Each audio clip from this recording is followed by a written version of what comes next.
Noah, we are back and we are looking into what we would trade every single one of the top 12 running backs for. Now, I just pulled this list off of Keep Trade Cut. I wanted to get a look at the Dynasty Ether. That is how they're valuing the top 12 running backs. And we're not necessarily saying sell these running backs, but if somebody's knocking on your door, these are the prices we're looking to get, and maybe some reasonings why we would be willing to move off running backs, not necessarily saying, hey, let's move off this guy. However, there will be some guys that we want to move off of. But with all that said, all the intro in the books, if you enjoy the video, please leave a like, comment down below what it would take for you to move off of each of these running backs and any other running backs. Maybe some running backs should be on this list, should be higher value that aren't. And if you want to know more trade values, talk more trades with us, head on over to patreon.com/Dynasty Rewind. Get in that Discord server with us for a free 7-day trial and see what we can do to build up that Dynasty roster of yours. But with all that said, Noah, all the promo in the books, let's get to the content that people came for. You were tasked off the rip with selling Bijan Robinson, or what the cost would be if you are approached about selling Bijan. Is there any reason to sell? What are you looking to get? What do you need? I know this one was a tough one. We talked about this a little pre-show.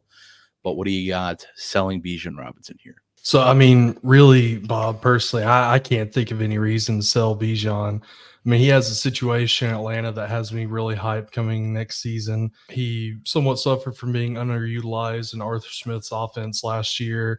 I think that he didn't live up to some people's expectations last year, but I don't think it was his fault at all, really. I think it's really unlikely that you would be able to sell him for fair value right now, because of what he can be. And off-season trading of running backs is already tricky as it is. So as far as cost goes, I'm trying to look at this through a light of selling, but then also buying. There's both sides of this equation. Bijan is really one of the only guys that, as I sit and I rack my brain trying to think about values and selling, he's not really somebody that I would want to move off of unless I'm getting another tier 1 running back in return, which, is not something we really want to do a whole lot here. But I mean, that's just where Bijan is at for me. This is more from a buying standpoint, but if I'm trying to capitalize off of hype that still exists, although it has fallen off some for Devon Achane, I think for most people, an offer of Achane and a 25 first would get a deal done pretty easily. Or you could even try it with a second round pick for next year, depending on the league mate. With this, you're tiering up or you're tiering down really solidly, in my opinion. I don't think this is a bad trade for either side, really. Either going down to what I see as a little bit more of a volatile asset, but you might be getting, if you're on the Bijan side, you could be getting a guy that's primed to eat in this offense in 2025. A little risky, brand new offense, but it looks really promising. Like I said earlier, he had a bit of a disappointing rookie season for the guy that was the pretty consensus number 1 overall pick in rookie drafts. So I think that that's why this price of him versus Achane, given what Achane did last season and compared to his draft capital, I think this has potential to be a really good trade for a running back that I think will be around for a really long time. Yeah, when it comes to reasons to sell Bijan, I think, and for a lot of these top tier players, one of the only reasons I see justifiably is you want to get a haul. You want to get a lot of assets reloaded under your team, whatever the case is. But if that's the only reason, that's not good enough in most cases for me, unless you are trying to just rebuild, retool everything from the ground up. Selling an asset like Bijan could definitely get you there. Maybe not an exact deal like this to get it done, but like you said, and it does kind of quote unquote break the rules that we have here too, with, not trying to tier down within this list. We want to use external values, but you nailed it. It's tough to move off Bijan, a top flight running back, a running back 1 or 2 in some circumstances, depending on who you talk to, a top tier regardless. Top 3, whatever the case is. It's tough to move off a guy like that without getting a running back in return. So I 100% get it. And I think that value is about right. And I think depending on who you're talking to, definitely getting that done. Another tough one for me, I was tasked with Breece Hall, moving off of Breece Hall, what it would take for me. And is there any reason to sell? And for me, another guy, I'm holding onto this guy with a death grip. He's an elite running back who just had an insane bounce back season immediately following an ACL injury. There's a very short list of players who have bounced back very well immediately the year following an ACL injury. We've seen players bounce back, a year between when the injury happened and when they're back on top of the world. Breece Hall did it in 1 year. No problem, no questions asked. He's involved in every aspect of the offense, rushing and receiving. He's heavily targeted. He's not just someone who can catch it, but somebody they regularly want in that rotation of catching the ball. I have some pause on holding if you're in a 2-year rebuild, but if you're looking to compete now or have significant means to do so next year, I'm not letting go of the guy. So if I am selling, if somebody's knocking on my door, I need something that really gets me excited to move off Bijan. I want a player I love, like Chris Olave, and a 26 first will kick that first out a little longer, not make him pay off right away. They can send Chris Olave now, send me that 26 first later. And, in Superflex, is this deal super fair? Probably not. I think I'm definitely, quote unquote, winning that side with value when it comes to Chris Olave in the first. But quite frankly, it's one of these deals where I just don't want to move off guys. So I'm going to need to overpay. Like, I'm sorry, but and I think that's okay to, just sit there and be like, hey, is this deal fair? No, but I don't want to move the guy. So if you're going to get him off my roster, you are going to need to knock my socks off with a deal here. So that's what I'd be looking to get, something in that range. I don't want to move off Breece Hall. So that's what I want. I want a player I love and a first round pick on top of it. Anything to add there, Noah? No, I completely agree. Some people, will be concerned about that ACL tear. From what we've seen since then, it's nothing to worry about. But, it is something that as fantasy players and as everybody has experienced, you get burned on running backs like that. But I'm with you. I don't want to move off of Breece. You see what he did last year with an extremely subpar offense.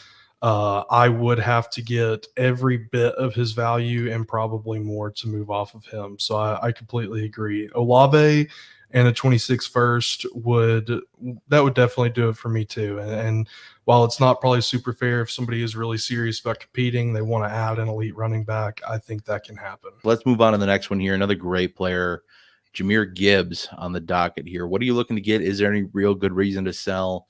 What's the value of Jahmyr Gibbs, Noah? So, once again, going back to a player who, second best running back behind Bijan in the 2023 draft class, I don't really see there's any reason to sell Gibbs, especially this early. He had some really great flashes last year, had good finishes, shown a lot of promise.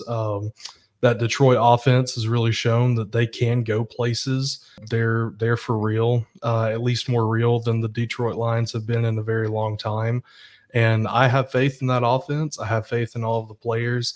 So I don't really think that there's a reason to sell Gibbs unless you think that Monty is going to vulture all of his touchdowns or if he'll be overshadowed by the rest of that stacked offense that the Lions have, which – I don't think either of those will be the case. I can see how some people might be concerned about that, but he showed last year that he can be an elite pass catching running back in the league, and everyone knows that that's gold in fantasy football. So as far as cost, if I were to be one of those people that's weary of Gibbs' share or of his number of touches next season or following, I would be happy to trade him away for someone who a lot of people are also worried about their touches in their offense and are worried that he'll be crowded out as well.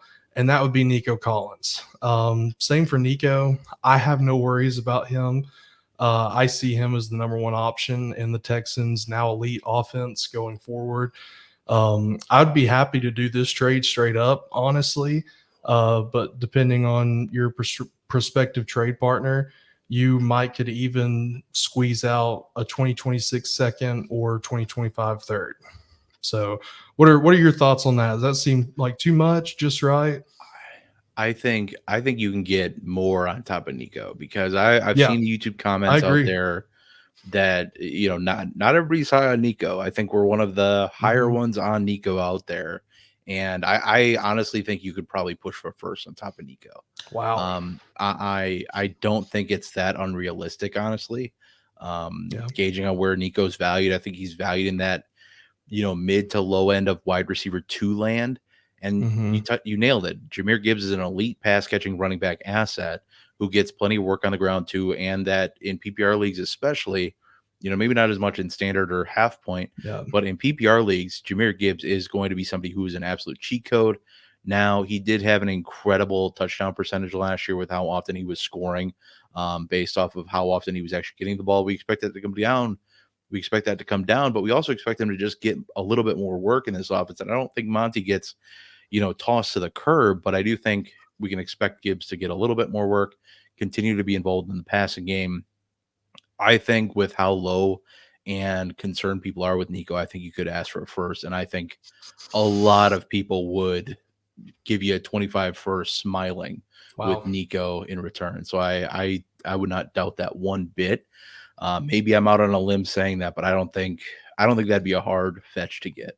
I mean, it's really fair to, at least shoot that offer out first and Yeah. then, backtrack if you feel like you need to.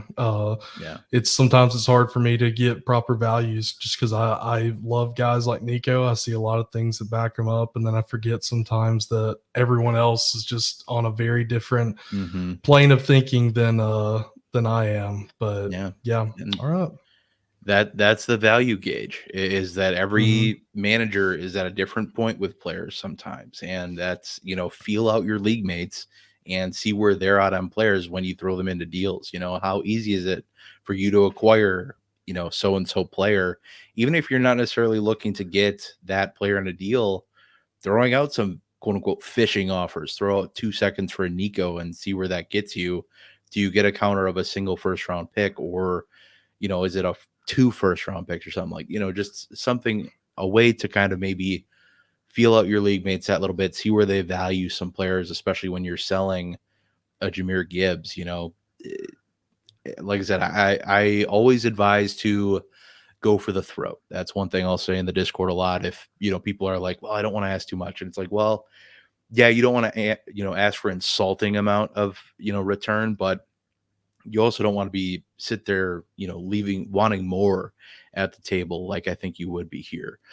But either which Yeah. way, a player who won't leave you wanting more, at least in the points category, Christian McCaffrey. And this is an interesting one. Easily the oldest player that we'll be talking about in this top 12. Just turned 28, I believe. And the only logical reasoning would be trying to get out while the getting is still good, on Christian McCaffrey's value, and try to get out a year early rather than a year late. However, until the time comes, Christian McCaffrey is an elite competitive asset that would be the envy of most any team. But let's say you just won the championship. It's time to retool. What should you look to get for old buddy CMC? So if I'm selling, I'm looking at one of two things. I'm either selling to reset and rebuild, or I'm looking to try to stay competitive, just get a little younger, but stay in that same vein. Looking at startup values right now, there can't be too much of an old man discount on CMC right now. He's valued at the number 4 running back on Keep Trade Cut. He's going off the board at the 2-3 turn in Dynasty startups. So I feel I should be able to get a decent haul for him at this point. So if I'm looking to rebuild and reset, I love the idea of adding Dalton Kincaid to my roster any way I can, especially in a rebuild. I get a bookend to my lineup at tight end for a long time. And I think you can ask for a first on top of that.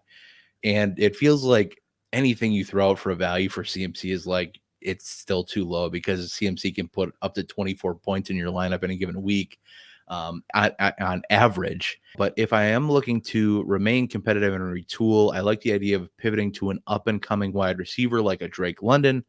Talked about this previously, and maybe adding a lower valued running back like a Tony Pollard, James Conner, or Alvin Kamara. Maybe I don't get a lot younger there, but the addition of Drake London in that deal, it maintains the value on my roster for the long term. And that's something huge that we probably don't talk about enough, is when you're pivoting off of an elite asset like Christian McCaffrey, or anytime you're getting on in a player's years where, hey, we want to move off this player, transitioning that value from point A to point B or C or D or whatever it is that gives you long-term value and sustains that value over the long term. It's a cheat code, because then you don't have players that are falling off cliffs and you're wondering where the value's gone. You get to maintain that value for the long term. So that's something that you get to keep, something in your running back room. Obviously, those guys aren't going to be a Christian McCaffrey. Alvin Kamara can definitely be a bit of a cheat code if he's still ready and raring to go with his PPR upside. But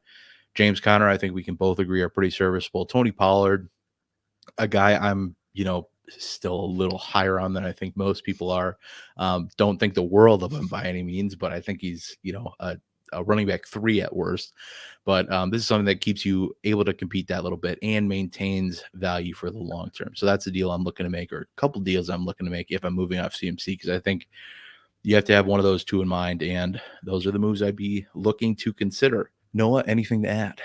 I completely agree. I mean, I feel like, especially in, regular non-TEP leagues, Kincaid and 25 first is pretty fair asking price for CMC. I still think CMC, if nothing else, has the name value of CMC.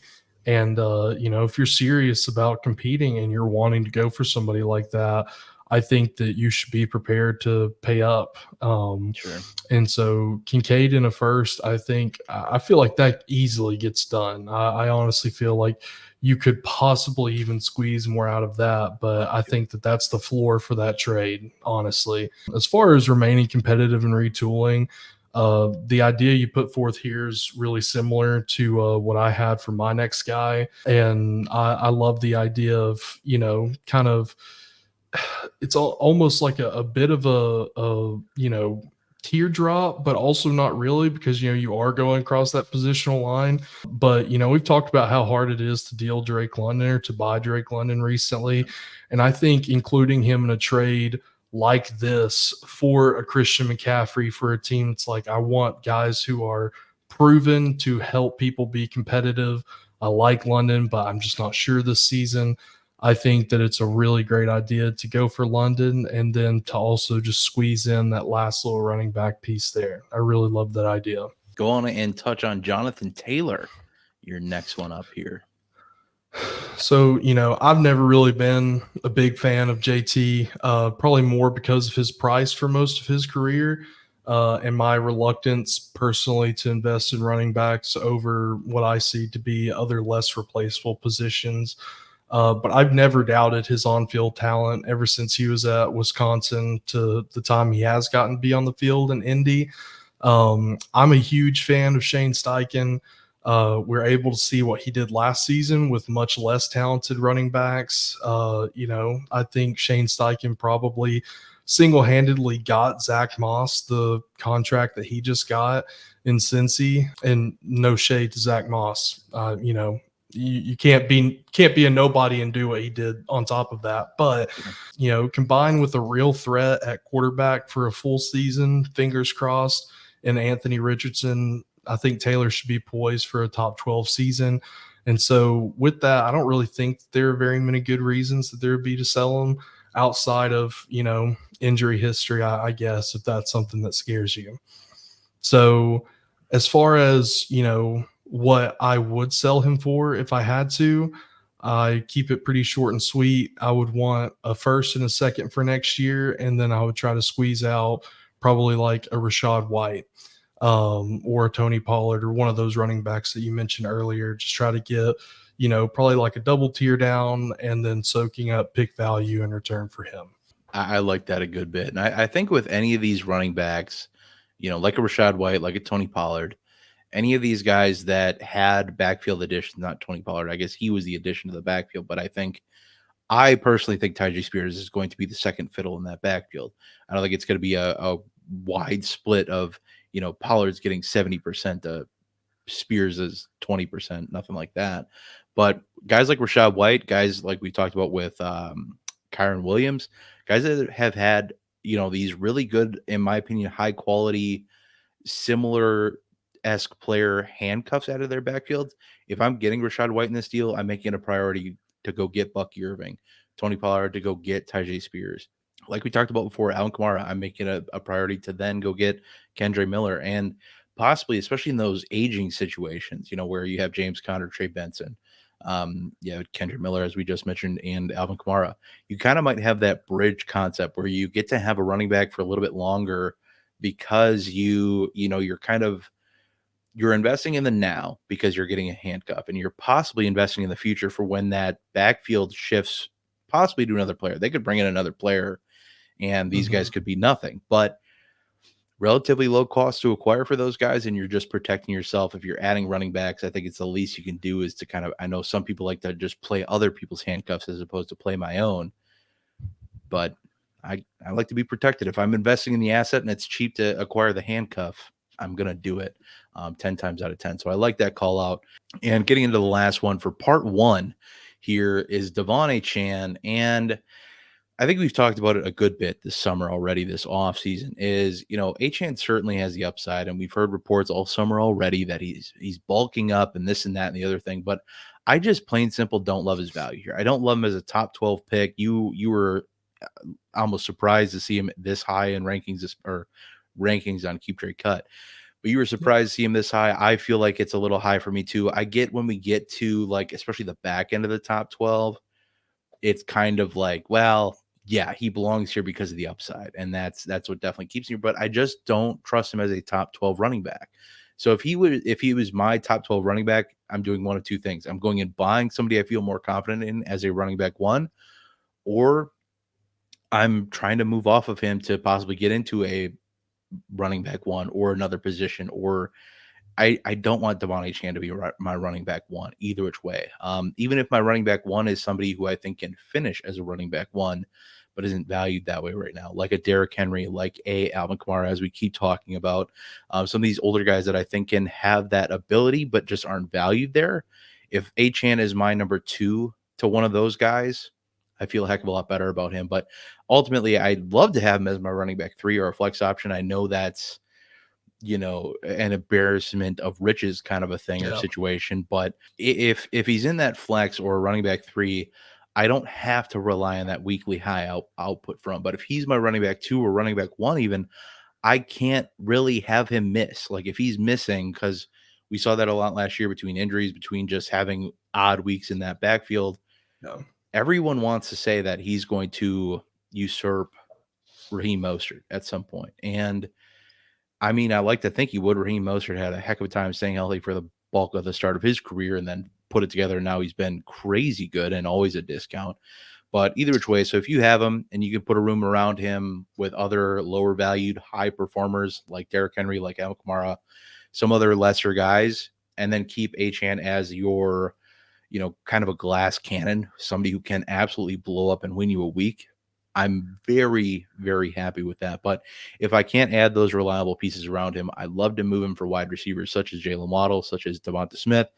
And since we're going across positions, I'm okay doing this deal straight up. It's not like I'm saying, hey, I just want the running back you have more. I'm saying, hey, this wide receiver is just better for my build right now. The values are similar. Running back's better for you. Wide receiver is better for me. Can we make this deal? Noah, your thoughts on the value, your thoughts on Achane. If it's too high, what are your thoughts here? We talked about it before we started. I'm in a similar boat. I like Achane.